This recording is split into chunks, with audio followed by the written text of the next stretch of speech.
사무엘상 18장 17절에서 30절까지 말씀을 교독합니다.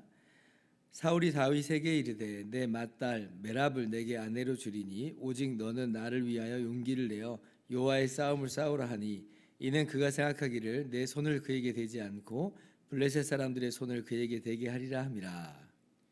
다윗이 사울에게 이르되 내가 누구며 이스라엘 중에 내 친속이나 내 아버지의 집이 무엇이기에 내가 왕의 사위가 되리이까 하였더니 사울의 딸 메랍을 다윗에게 줄시기에 무올라 사람 아드리에게 아내로 주었더라.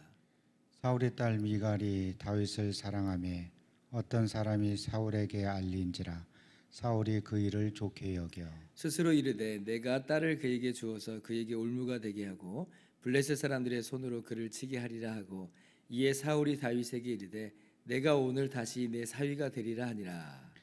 사울이 그의 신하들에게 명령하되 너희는 다윗에게 비밀히 말하여 이르기를 보라 왕이 너를 기뻐하시고 모든 신하도 너를 사랑하나니 그런즉 네가 왕의 사위가 되는 것이 가하니라 하라. 사울의 신하들이 이 말을 다윗의 귀에 전하매 다윗이 이르되 왕의 사위 되는 것을 너희는 작은 일로 보느냐 나는 가난하고 천한 사람이라 한지라.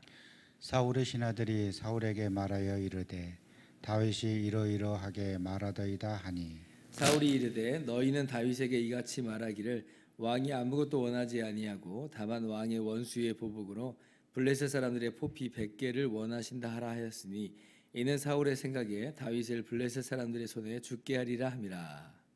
사울의 신하들이 이 말을 다윗에게 아뢰매 다윗이 왕의 사위 되는 것을 좋게 여김으로 결혼할 날이 차기 전에 다윗이 일어나서 그의 부하들과 함께 가서 블레셋 사람 200명을 죽이고 그들의 포피를 가져다가 수대로 왕께 드려 왕의 사위가 되고자 하니 사울이 그의 딸 미갈을 다윗에게 아내로 주었더라. 여호와께서 다윗과 함께 계심을 사울이 보고 알았고 사울의 딸 미갈도 그를 사랑하므로 사울이 다윗을 더욱더욱 두려워하여 평생에 다윗의 대적이 되니라. 블레셋 사람들의 방백들이 싸우러 나오면 그들이 나올 때마다 다윗이 사울의 모든 신하보다 더 지혜롭게 행하며 이에 그의 이름이 심히 귀하게 되니라. 아멘. 할렐루야. 하나님의 크신 은혜와 평강이 오늘도 변함없이 여러분 가운데 가득 넘치기를 주님의 이름으로 축원합니다. 다윗을 죽이려 했던 사울 왕의 1차 시도는 실패로 돌아갔습니다. 그러나 사울 왕은 그대로 단념하지 않죠. 이번에 어떤 시도를 하게 되냐면 이제 자신의 딸을 이제 결혼시켜서 이 결혼을 빙자하여 다윗을 이제 죽이려 하는 겁니다. 당시의 풍습 중에 하나는 신랑이 신부를 맞이하기 위해서 결혼 지참금을 신부 쪽에 주는 것이었습니다. 아마 그것이 일반적인 모습이었던 것 같아요. 그래서 사울이 그 풍습을 이용하고자 하는 거죠. 그래서 지참금 쪽으로 다윗을 전쟁으로 내몰아서 자신의 손을 대지 않고도 죽이게 하겠다 이제 이러는 것입니다. 그래서 이제 다윗에게 자신의 첫째 딸인 메랍을 주겠다고 제안을 해요. 17절에 그렇게 말씀을 하고 있죠. 그러니까 너는 나가서 힘써 싸워라라고 하는 겁니다. 근데 이제 사실 이게 말이 안 되는 게 이제 왜냐하면 일전에 이 골리앗과 이제 싸우러 나갈 때 이제 아무도 그 앞으로 나가지 않잖아요. 두려워서. 그때 이제 사울이 내건 조건이 뭐였냐면 골리앗을 쳐서 쓰러뜨리는 자에게는 내가 사위로 삼겠다거든. 사위로 삼겠다. 많은 재산을 주고 세금을 탕감해 주겠다. 면제해 주겠다. 이게 그 골리앗을 죽이는 사람에게 주는 이 선물이다. 이게 포상이다라고 하는 거예요. 그러면 지금 다윗이 골리앗을 쓰러뜨렸잖아요. 그러면 사실 조건 없이 사울이 다윗을 사위로 이렇게 삼아야 되는 거거든요. 그런데 지금 마치 선심 쓰듯이 내가 사위로 삼겠다. 그러니까 너는 이렇게 해라라고 하는 것은 사실 이제 사울이 약속을 지키지 않고 있는 모습이다. 그러니까 신실하지 않은 거예요. 그러니까 사람이 이렇게 뒷간에 들어갈 때 마음하고 나올 때 마음하고 다르다고 지금 정확하게 지금 그런 모습을 보이고 있다라고 할 수가 있습니다. 이런 걸 보면 좀 다윗의 집안이 좀 이제 별 볼 일 없는 집안이었나 보다 이런 생각이 좀 들어요. 왜냐하면 만약에 유력한 가문 출신이었다면 그러면 사울이 이렇게 자기 마음대로 막 바꾸진 않겠잖아요. 유력한 집안 출신이면 당연히 사울을 두말할 나위 없이 두 번 생각할 것 없이 사위로 맞이했을 텐데 함부로 막 이런 식으로 번복하지 않았을 텐데, 근데 다윗의 집안이 그렇게 좀 별 볼 일 없는 집안이었나 보다 이런 생각을 좀 아니할 수가 없습니다. 그러니까 이 사울이 굉장히 정치적인 사람이에요. 정치적인 사람, 정치질을 하는 거죠. 그래서 메랍을 사실 또 다윗에게도 주기로 했잖아요. 이렇게 얘기를 했잖아요. 물론 다윗이 아유 나 같은 사람이 어떻게 왕의 사위가 된답니까?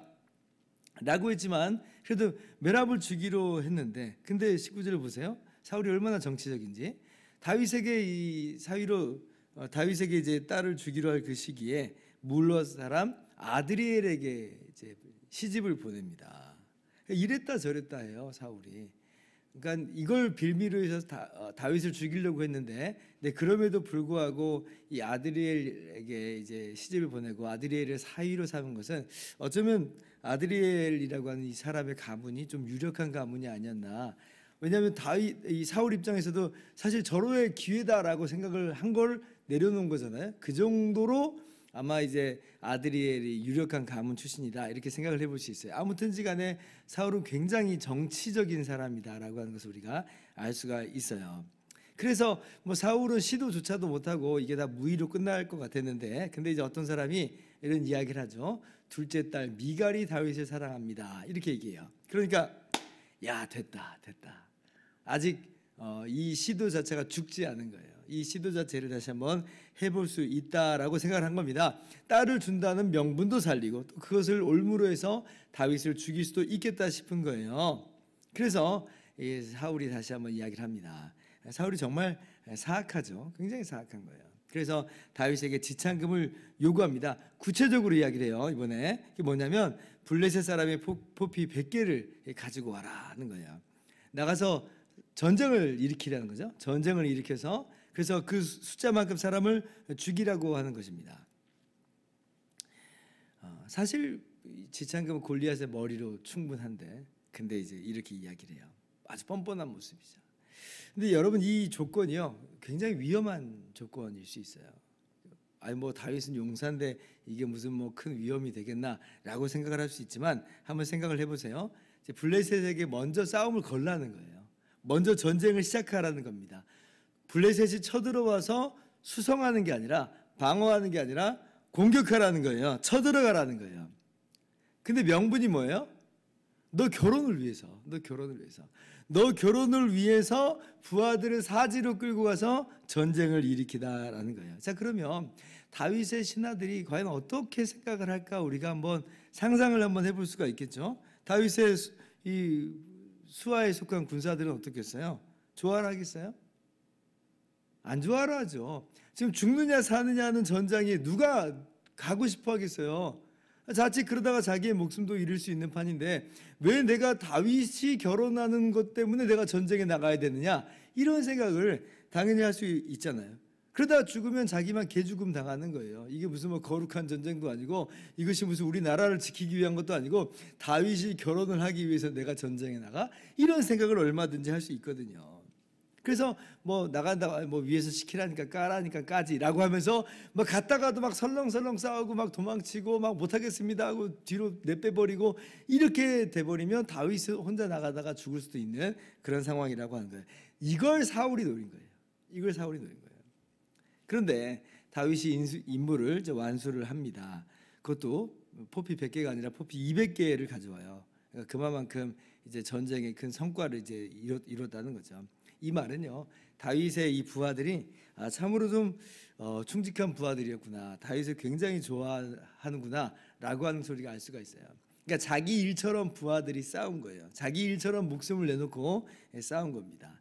역으로 생각해 본다면 다윗이 그만큼 또 훌륭한 리더였구나라고 하는 것을 알 수가 있어요. 그러니까 부하들이 따른 것으로 우리가 생각을 해볼 수 있죠. 이렇게 해서 다윗을 죽이려고 했던 사울의 2차 시도도 무의로 끝나게 됩니다. 오히려 다윗을 사위로 삼게 되죠. 자기의 딸인 미갈마저 다윗 편으로 돌아가 버려요. 다윗 편이 돼요.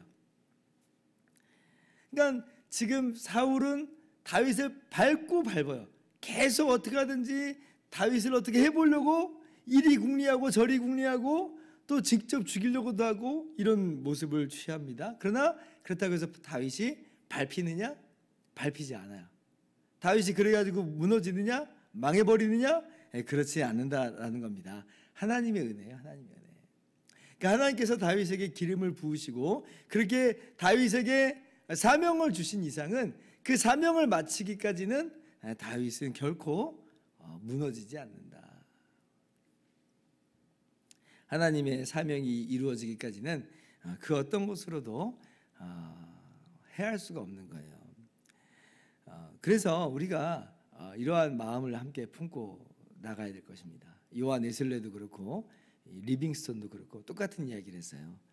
하나님의 사명을 마치기까지는 나는 불멸이다.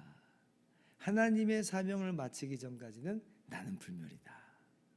내가 지금 마지막 이렇게 숨을 내쉬게 될 때는요, 하나님의 사명이 마쳤을 때예요.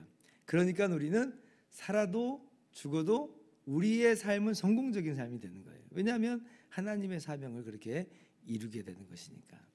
그래서 우리가 이러한 담대함으로 나가기를 소망합니다. 하나님께서 그 사명 마치게 하시기까지 항상 함께 하시고 항상 지켜주세요. 어떠한 어려움이나 어떠한 환난이 결코 무너뜨릴 수 없게끔 하나님이 친히 보호하신다라고 하는 거예요. 그리고 그렇게 우리의 사명을 다 마치고 나면 하나님이 의의 멸관을 주시니 우리는 그저 하나님과 함께 당당하게 담대하게 이 길을 걸어가기만 하면 되는 것입니다. 그래서 많은 어려움이 있고 시험이 있고 또 고난이 있고 환난이 있는 것처럼 보여도 이런 것들이 나를 해할 수 없다. 하나님께서 내게 주신 사명 마치기 전까지는 나는 불멸이다 라고 하는 생각으로 그렇게 오늘도 힘써 주님의 사명을 감당하면서 나가는 저와 여러분들 되기를 주님의 이름으로 축원합니다. 기도하겠습니다.